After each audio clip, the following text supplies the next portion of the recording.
L5 being uncharacteristically cautious into that game, not trying to force a fight with 20 to 19, not trying to push that bot keep, wanting to control the objective that Camp you mentioned. Join the top lane. They ended up losing the fight though on even talent tiers, lost the game, and now it is going to be their map pick for the first time in this tournament. As actually, wait. Hold on, am I saying this wrong? Yeah. No, I said 3 is actually Miracle's map pick, so it was the first time they did not have map pick. The color's messing me up. Oh my god, G-Clef, so embarrassing. The first time they did not have map pick, as it's the first time they lost, so Miracle will get the map pick against them, and they're going to go to Battlefield of Eternity. Yep, we actually have a series, 1-1 tied, anyone's game right now. I wish to actually see all 5 games, now that we have 1-1. I want to see that L game 5. L. Should I even laugh on that? No. No. Just trying to diffuse the tension after I said the wrong thing about the map. That was actually pretty good. But L5 goes ahead and bans Varian right there. Click, click. Click. Yeah, click on the Varian, click on the ban button. Miracle. Exactly. It's like it's a 2 clicks process. We know we didn't click anything else because otherwise we would have seen it in the highlights. So yes, in fact, click. Yeah, very nice explanation on click. You can't ban with a space bar or the enter key. Yeah. You actually have to use the left click button. So that's exactly what we did. Now Miracle, tough ban here because if they leave Falstad open or Vala open, it's gonna go the other side. I think Zarya is actually the better ban here, to be honest. It's not a Falstad map, and L5 has not really been prioritizing Vala that much. They're gonna ban Vala anyways. Miracle and L5 have 2 completely different ideas about Vala right now. You can really feel that in the draft. I think L5 gains an advantage based on the fact that Miracle will ban Vala here because they didn't really probably plan on using it anyways. Yeah, that was basically the power of first ban, first pick. They banned Varian, which actually forced them to have an option. If they ban Vala, then Vala's out of option. If they ban something else like Falstad or even Ragnaros, L5 can just take Vala instead. Out of 11 games, L5 has played Vala twice. It's quite the opposite of Miracle. So Ragnaros will be the first pick, and now Miracle's looking for the Malfurion pairing. Gonna grab who's Malfurion gonna hang out with this time? It might just take Tychus with the Vala ban here. I think it's a pretty solid choice. Not normally prioritize this highly, especially by Miracle, because they're like, oh, we banned Vala, now what do we do? Yep, and also ETC is also one of those heroes with that Rockstar trait, just having a lot more attack speed to go into the racing of Immortal is very important also. Gonna be Zeratul instead. We talked about how often L5 has been trying to deny Dami. Not gonna happen this time with the Varian ban. Dami will get his Zeratul. And this means the backline is a much scarier place for L5. Yep, and they can actually make their backline a little more tankier, grabbing Tychus already if they actually want to do that. Grabbing Tychus or also Li Ming is very high picked in this map. L5 may just grab ETC here to control tanks with Varian banned and Ragnaros already on their side. We've seen them do that a lot. And usually ends up being with Varian and Ragnaros together, but with the Varian ban here, they're probably looking to grab the ETC. Noblesse a great ETC player. Not required here, but there's a Muradin. Did not expect this one. The Li Ming is, as you were mentioning, a solid choice, but Muradin this high. It looks like they really want to have a reactionary draft against Miracle here. And also Noblesse, originally famous for Muradin. Yeah. I have to wonder if this is just going to be... Well, this is just put simply an interesting way to do it because most people are prioritizing ETC over Muradin, but I think they're just going to ban the ETC and they're going to try to warrior choke here, force them into, say, a Johanna or something like that. So, because they already have Rag and Varian's banned, so that's L5's, you know, mode of operation here. Yeah, I think you're on point on that, and we're highly likely to be seen ETC ban, as we're almost out of options. Well, we have other options, but lower tier. So that's gonna push Miracles to just choose one of the tanks in the lower tier, and that's gonna change a lot in the game. Murden can be pretty good against Zeratul with his ability to kind of lock. Oh, this feels like a weak ban. I was gonna say with his ability to slow Zeratul's attack speed and then perhaps Stormbolt him. It's gonna be the Tyrael ban though.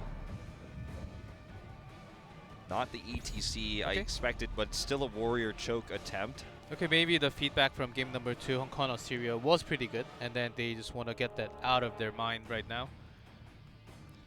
I mean, Dami has always done best when he's paired with Tyrael. That pairing we saw so much back in summer season 2016. Back in Tempest and Tempest Storm, who still favors Tyrael when Modern Life seems to be filling in that role for that team. But I think that's Hyde's brain there, telling him what to do. Yep, that's all. You're certainly right on that. It's all Hyde, also saving them. A Miracle, they have a lot of options, ETC, or even Tychus. Yeah, what they need is the Tychus, and we may see a Gul'dan if they want to do double damage here. Although Miracle has been so focused on the one deal, as we call them in Korean, the one damage. It is going to be ETC Tychus here. We're going to leave that 5th pick for flexibility. And in terms of what's left, we've got Gul'dan, and then you've got your specialist APs like your Nazebo, which we've very rarely seen, and then Sylvanas is a possibility, technically speaking. For L5 here, they still have to pick their healer, which will likely be the Rhaegar, because Soy has really prioritized that over Karzim. His first Karzim, or excuse me, second Karzim ever, first today, was in game 1. Yeah, either one of those.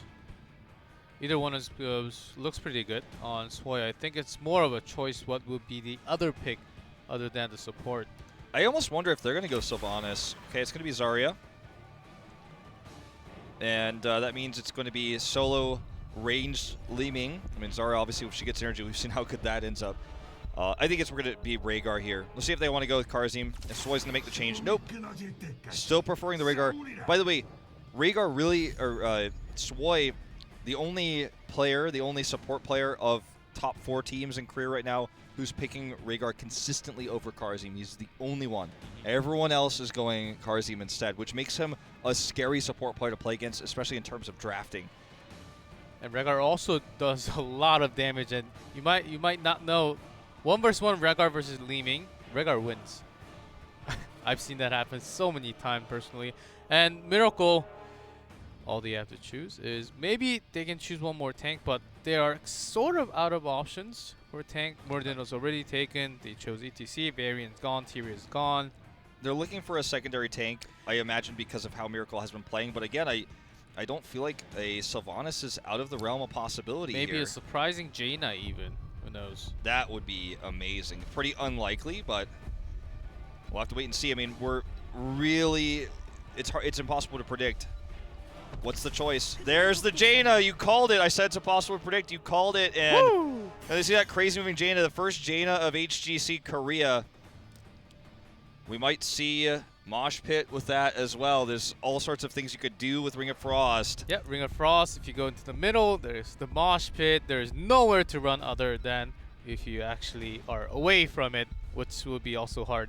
So that's the draft going into game number 3. Let's see which team will go ahead of the other team in game number 3. It's gonna come up in Battlefield of Eternity.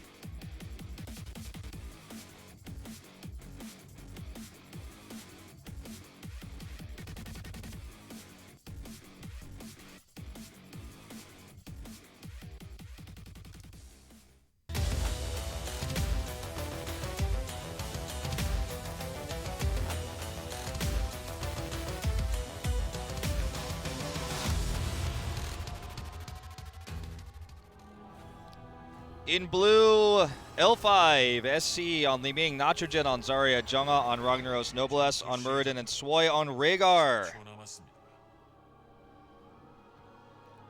MVP Miracle Honkono on Zeratul, Dami on ETC, Sniper on Tychus, Crazy Moving on Jaina, and Darvish on Malfurion. It's been a while with seems Crazy Moving on that's Jaina, as I wanted him to Look, play on it. there's so much we need to say, but we're going to watch this level 1 fight before it happens, which L5 should not overextend into the ETC, especially with Zeratul and Jaina here. It's insanely strong level 1. And Dami on ETC this time. So it looks like they've role swapped Honkono and Dami. Completely during the series at least.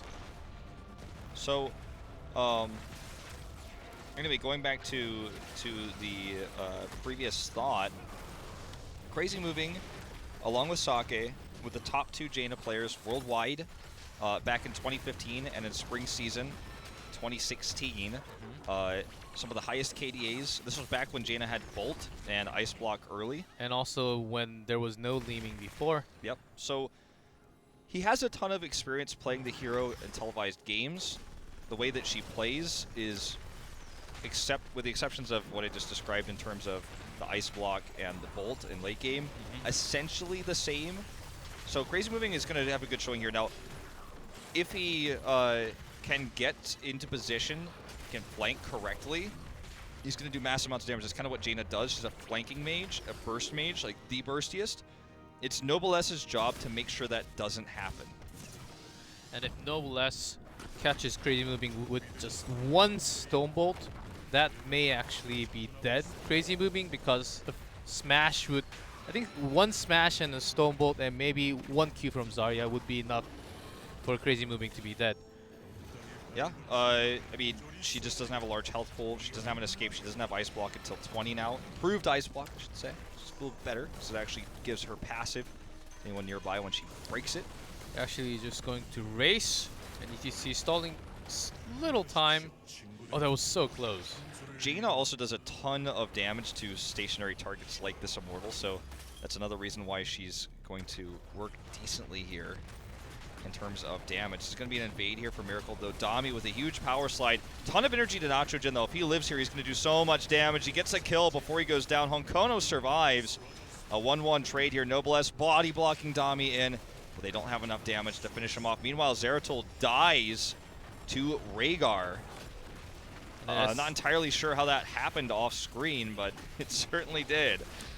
Zeratul was out of very low on health from the beginning, and he did get, Honkono did get caught at the end.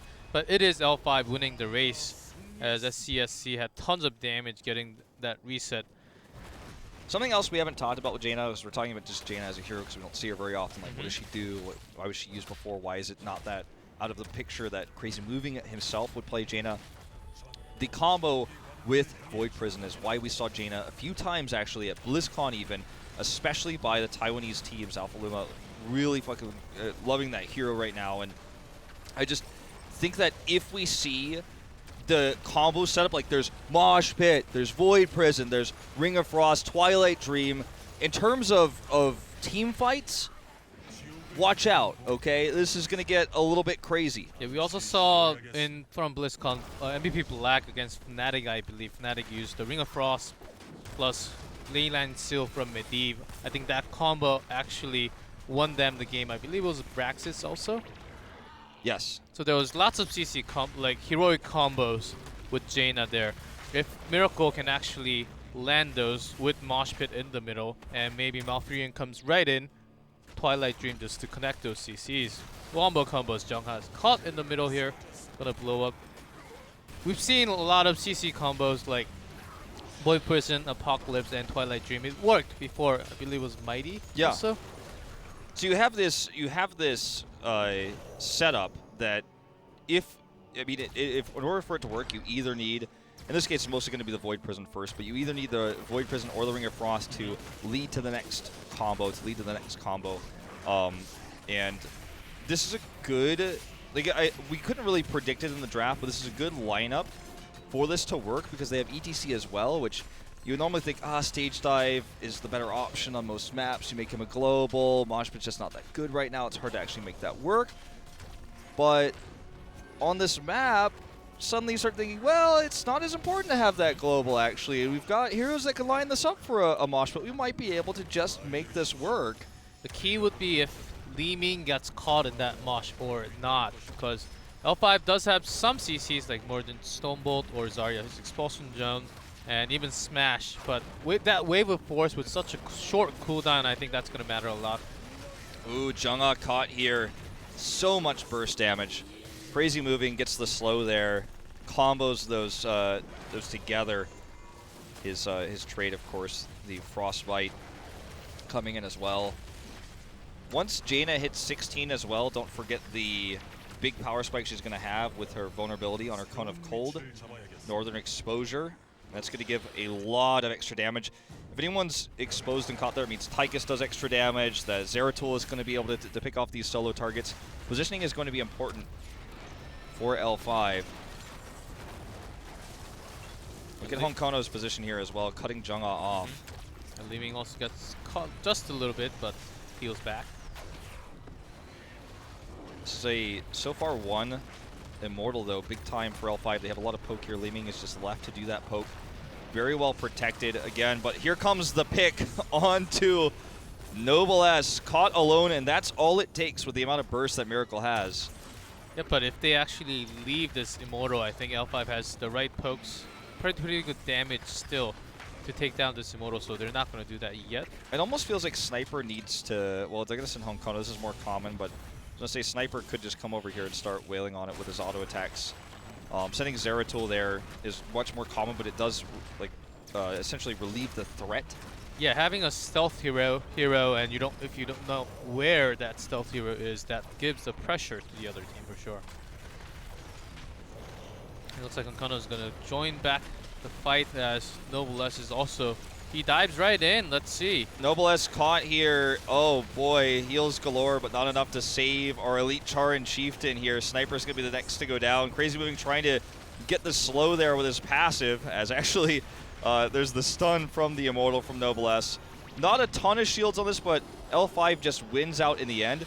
Miracle has burst damage, but they don't have poke and they don't have sustain damage. So they can get picks, but winning the Immortal fight is always going to be a challenge. That's why we see them invading. And L5 going to have Heroics first, which is super critical because of all those combos we talked about. That's going to be where Miracle shines in fights, and where they could try to get a wipe to win the Immortal. Because without a wipe, getting 1 or 2 picks with that burst damage just isn't going to be enough, as we've already seen. And Miracle is just going to give up their fort at the bottom and choose to just push the top instead. But they need to come soon. I feel like this is a better trade for L5. A lot by far. There we go. I mean, on the keep, I'm gonna have to agree with your assessment on this one. They're way too slow on top. They have to hard back them now. I think they should have just tried to defend without Heroics. This is a keep we're talking about, not a fort. Keep's down now. They still don't have Heroics, and Honkono is attacking a fort. And more than going all the way to the core. I think they actually want this to happen. Jungha's on Molten Core doing some damage and poking. This could actually work. Looks like that Honkono is coming back now. They do finally have 10. L5 wanted more here. And you know what? They're still considering it. But 10's here. Here's the Void! 4-man Void! And this is what they're looking for. Explosion Zone already placed here to try to help out. The Ring of Frost is perfect! The Mosh as well! And this is why they wanted 10. And I suppose it's worth it. They lost a keep, but they got a wipe. Oh my god. That was almost too perfect of a wombo combo there. Just perfect 4-man Void Prison. Ring of Frost on the right place and a Mosh there. No escapes for L5. They did overextend a little bit, and Honkono made the right decision to come around the side at the end. Great Void Prison to start off the fight. Well, G-Clef, the problem with this situation still remains that now MVP Miracle has to Hearth because everyone's out of mana. They still haven't gotten either forts, and they're down a keep. I had to have that hype play-by-play moment, of course, there in that fight, but the wipe is still about maybe 1/10 as significant as the fact that they lost a keep. And they're still not tied in EXP. They have a lot of bonus EXP they can get from these sports that are available, but we see why Honkono was getting 10, why they were forcing this to happen, but I still don't think it was worth it.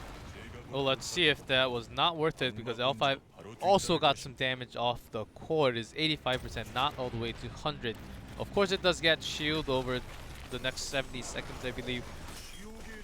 And L5 does hit level 13 first. Miracle lower on talent, but it's not gonna take that long of a time to soak up to 13. And when you talk about the race, the fights, and having the heroic, this is a total different race now. And they're actually trying to go all the way into Honkano. Got scared for a second. The race right now with the heroic, it is so different than before because the positioning has to be so much safer. If L5, they've learned their lesson. Just now, they were basically so grouped together, boy prison, all 4-man. If that happens ever again, and we saw L5 when the opponent had mosh pit, they were all spread apart. We're not likely to see that happen. Let's see if Honkano can do that happen one more time. Let's see. Luckily for Miracle, the wave that's pushing towards their core is the same side the Immortal's on right now, so it's actually a lot easier for them to defend the catapults while then coming over to defend the Immortals. L5 realizes this, and they're actually going to go over here and push down this fort. This gives an opportunity for MVP to take a small lead in this race. For the positioning here of Honkano, he already used his blink, so it's going to be on cooldown for a few more seconds. They can't actually look for anything for a few seconds here. They can make a few moves like this. Eventually, they can win this, but they need a big invade. They need that big win in the fight. Because they don't have poke. Like, Crazy Moon's like, please notice my poke. He's like, I'm just going to keep queuing him.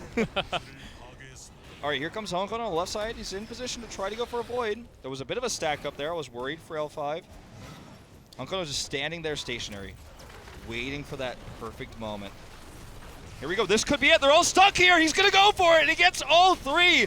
That's it. That's all it takes. Just 1 second. There's the Ring of Frost. 2 silenced and caught. And that is 2 dead here. L5 needs to hightail it out of there. That's the patience. Look, most patient I've seen a Honkano in quite a few months, I'd say. Just waiting for that moment, and that was it. Made the right play, also crazy moving, and the entire team just waiting for the right moment when the void prison is over.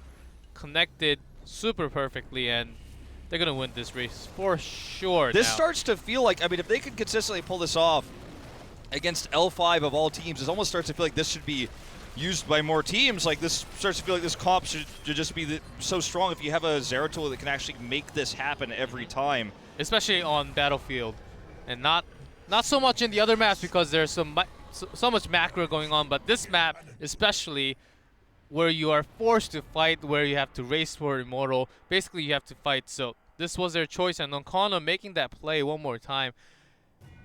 Just well done by Miracle. And L5, they've learned their lesson, but it looks like it's pretty hard to actually defend against it. Yeah. Well, it's not going to be available for another 20 seconds. So keep that in mind. But during that time, this pretty heavily shielded Immortal is going to push down, clear these catapults, and start working on the keep wall. This will give Miracle 16 as soon as that first cannon tower goes down. And, oh man, Noblesse is caught here. He's going to go in with this expulsion zone here, trying to get the kill onto Sniper here. Ice Block having to be used, and Jungha is going to turn this fight. Resets coming down. MVP perhaps being a bit too aggressive there, losing this fight just before 16. Honkano doesn't have blink yet. He's about to. Ooh, uses Void here. I don't think it's going to save him. So he's like, ha, 2 Zeratul kills this game. Well, Jungha made the right move to come around and use Molten Core from the side. And they knew at least few of their... And this actually is probably... Yeah, because and Void Prison is down for 80 seconds. That was way too overextend. I think they just really underestimated how much Jungha could actually do there once he Molten Cored. Crazy Moving's back. They don't have a combo here. Crazy Moving's going to target down Jungha. The Ancestral is perfect. And that is going to be game. L5 going to match point here, up 2-0 over MVP Miracle. Miracle showing the power of that combo, but all it takes is one overextension when you lose that early keep. Losing that early keep was the beginning of their downfall. I thought maybe if they could continuously chain these combos together, maybe they win the game. But it was not meant to be. Crazy Moving. He's got a smile on his face.